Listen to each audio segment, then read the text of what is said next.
ಇದು ಪ್ರತಿ ಜಿಲ್ಲೆಗಳ ಬಗ್ಗೆ ನಾವು ಮಾತಾಡ್ತಾ ಹೋಗ್ತಾ ಇದ್ವಿ. ಸಕ್ಕರೆ ನಾಡು ಮಂಡ್ಯದಲ್ಲಿ ಯಾವ ಪರಿಸ್ಥಿತಿ ಇದೆ ಅಂತ ನಾವು ಹೇಳ್ತೀವಿ. ನೋಡಿ ರೈತಾಪಿ ವರ್ಗದ ಜನರೇ ಹೆಚ್ಚಿರುವಂತ ಜಿಲ್ಲೆ ಯಾವುದು ಅಂತ ಕೇಳಿದ್ರೆ ಅದು ಮಂಡ್ಯ ಮತ್ತು ಮೈಸೂರು.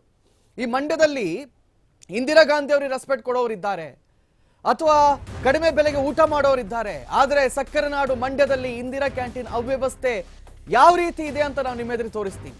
ಕ್ಯಾಂಟೀನ್ ನಲ್ಲೇ ವಿರೂಪಗೊಂಡಿದೆಯಂತೆ ಇಂದಿರಾ ಗಾಂಧಿ ಅವರ ಭಾವಚಿತ್ರ. ಯಾವ ಪುರುಷಾರ್ಥಕ್ಕೆ ಆ ಧೀರ ಮಹಿಳೆಯ ಹೆಸರನ್ನು ಇಟ್ಟರಪ್ಪ ಇದಕ್ಕೆ. ಮಂಡ್ಯದಲ್ಲಿ 2 ಇಂದಿರಾ ಕ್ಯಾಂಟೀನ್ ಇದ್ರು ಜನರೇ ಅಲ್ಲಿ ಹೋಗ್ತಾ ಇಲ್ಲ. ಯಾಕಂದ್ರೆ ಹೋಗೋ ಪರಿಸ್ಥಿತಿನೇ ಅಲ್ಲಿಲ್ಲ. ಸರ್ಕಾರದ ನಿರ್ಲಕ್ಷ್ಯವೇ ವಿಫಲತೆಗೆ ಕಾರಣ ಅಂತ ಆರೋಪವನ್ನ ಮಾಡಲಾಗ್ತಾ ಇದೆ. ಆ ಭಾಗದ ಸ್ಥಳೀಯರು ಹಿಡಿ ಶಾಪವನ್ನು ಹಾಕ್ತಾ ಇದ್ದಾರೆ. ಮಂಡ್ಯದ ಇಂದಿರಾ ಕ್ಯಾಂಟೀನ್ ಚಿತ್ರವನ್ನ ನಾವು ನಿಮ್ಮೆದುರಿಗೆ ತೋರಿಸ್ತಾ ಇದ್ದೀವಿ. ನೋಡಿ, ಇಂದಿರಾ ಗಾಂಧಿ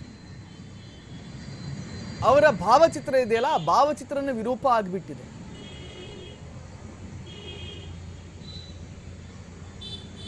ಇವತ್ತು ಒಂದ್ ಕಡೆಯಲ್ಲಿ ನೋಡಿದ್ರೆ ದೇಶವ್ಯಾಪಿ ಕಾಂಗ್ರೆಸ್ ಸರ್ಕಾರ, ಇದು ಕಾಂಗ್ರೆಸ್ ವಿರೋಧ ಪಕ್ಷದಲ್ಲಿ ಇಟ್ಕೊಂಡು ಹೇಳುತ್ತೆ ನರೇಂದ್ರ ಮೋದಿ ಅವರು ಅದೆಷ್ಟೇ ಆಡಳಿತವನ್ನ ಮಾಡಿದ್ರು ಕೂಡ ಇಂದಿರಾ ಗಾಂಧಿ ಅವರನ್ನ ಮೀರಿಸೋಕೆ ಸಾಧ್ಯ ಇಲ್ಲ ಅಂತ. ಆದ್ರೆ ಕರ್ನಾಟಕದಲ್ಲಿ ಬಂದು ನೋಡಿದ್ರೆ ಇಂದಿರಾ ಗಾಂಧಿ ಅವರ ವರ್ಚಸ್ಸಿಗೆ ಹಾಳು ಮಾಡುವ ರೀತಿಯಲ್ಲಿ, ಅವರ ಭಾವಚಿತ್ರಗಳೇ ವಿರೂಪ ಆಗುವ ರೀತಿಯಲ್ಲಿ ಅಲ್ಲಿರುವಂಥದ್ದು. ನೋಡಿ, ಮಹಿಳೆಯರ ಶೌಚಾಲಯ ಅಂತೆ. ನೋಡಿ, ಆ ಶೌಚಾಲಯವನ್ನ ನೋಡಿದ್ರೆ ವಾಮಿಟ್ ಬರುತ್ತೆ, ಅಂತಹ ಪರಿಸ್ಥಿತಿಯಲ್ಲಿದೆ. ಪಾಳು ಬಿದ್ದ ಕಟ್ಟಡಗಳಾದ್ರೂ ಒಂಚೂರು ಶುಚಿಯಾಗಿರುತ್ತೆ. ನೋಡಿ, ಆ ವಾಟರ್ ಪ್ಯೂರಿಫೈಯರ್ ನೋಡಿ ಹೆಂಗಿದೆ ಅಂತ. ಇದರಲ್ಲೆಲ್ಲ ನೀರು, ಇದರಿಂದ ಬರೋ ನೀರನ್ನು ಕುಡಿದ್ರೆ ಅದು ಯಾವ್ಯಾವ ರೋಗಗಳು ಬರ್ಬೋದು. ಆ ಲೋಟ ನೋಡಿ, ಆ ಲೋಟ ಉಪಯೋಗಿಸದೆ ಶತಮಾನಗಳಾಗಿರ್ಬೋದೇನೋ. ಇದು ಕ್ಯಾಂಟೀನ್ ಶುರುವಾಗಿದೆ 2017ರಲ್ಲಿ.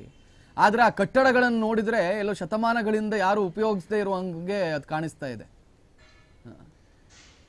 ನೋಡಿ, ಆ ಸ್ಟವ್, ಆ ಇದು ಇಷ್ಟೆಲ್ಲ ಇನ್ವೆಸ್ಟ್ ಮಾಡಿಬಿಟ್ಟು ಯಾಕೆ ಸ್ವಾಮಿ, ಯಾಕೆ ಸುಮ್ಮನೆ? ಇಂದಿರಾ ಗಾಂಧಿ ಹೆಸರು ಹಾಳು, ಬಡ ಜನರಿಗೆ ಊಟನೂ ಸಿಗ್ತಾ ಇಲ್ಲ, ಏನೇನು ಸಿಗ್ತಾ ಇಲ್ಲ. ಇನ್ನೊಂದು ಸ್ವಲ್ಪ ಸಮಯ, ಇನ್ನೊಂದು 2-3 ತಿಂಗಳು ಹೋಯ್ತಂದ್ರೆ ನಾಯಿಯೂ ಕೂಡ ಬಂದು ಮಲ್ಗಲ್ಲ ಅಲ್ಲಿ, ಅಷ್ಟು ಕೆಡ್ದಾಗಿರುತ್ತೆ ಅದು. ಹಂಗಿದೆ ಅಲ್ಲಿನ ಚಿತ್ರಣ. ಆ ಬೋರ್ಡ್ ಆದ್ರೂ ಸರಿ ಇದೆಯಾ? ಇಲ್ಲ, ಬೋರ್ಡು ಬಿದ್ದೋಗಿದೆ. ಮಾನ್ಯ ಮುಖ್ಯಮಂತ್ರಿಗಳೇ, ನಿಮ್ಮ ಯೋಜನೆ ಕಂಡ್ರಿ ಇದು ಇಂದಿರಾ ಕ್ಯಾಂಟೀನ್.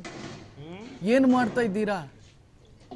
ಕೆಲವರು ಹೇಳ್ತಾ ಇದ್ರು, ಸರ್ ಅಲ್ಲಿ ಇಡ್ಲಿ ಸಿಗುತ್ತೆ, ಆ ಇಡ್ಲಿ ಹೆಂಗಿರುತ್ತೆ ಅಂತ ಹೇಳಿದ್ರೆ ಬಾಂಬ್ಗಿಂತ ಗಟ್ಟಿ ಇರುತ್ತೆ ಸರ್, ಅದನ್ನ ತಕೊಂಡೋಗಿ ಯಾರ್ದಾರು ತಲೆಗೆ ಹೊಡೆದ್ರೆ ತಲೆ ಹೊಡೆದೋಗುತ್ತೆ, ಹಂಗಿರುತ್ತೆ ಅಂತ ಹೇಳ್ತಾ ಇದ್ರು.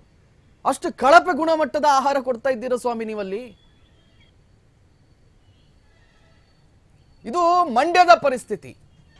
ಮಂಡ್ಯ ಮಾತ್ರ ಹಿಂಗಿದೆ ಅಂತ ಎಣಿಸ್ಕೊಂಡಿದ್ದೀರಾ? ಇಲ್ಲ, ರಾಜ್ಯದ ಎಲ್ಲಾ ಭಾಗಗಳಲ್ಲೂ ಕೂಡ ಇದೇ ರೀತಿಯ ಪರಿಸ್ಥಿತಿ ಇದೆ.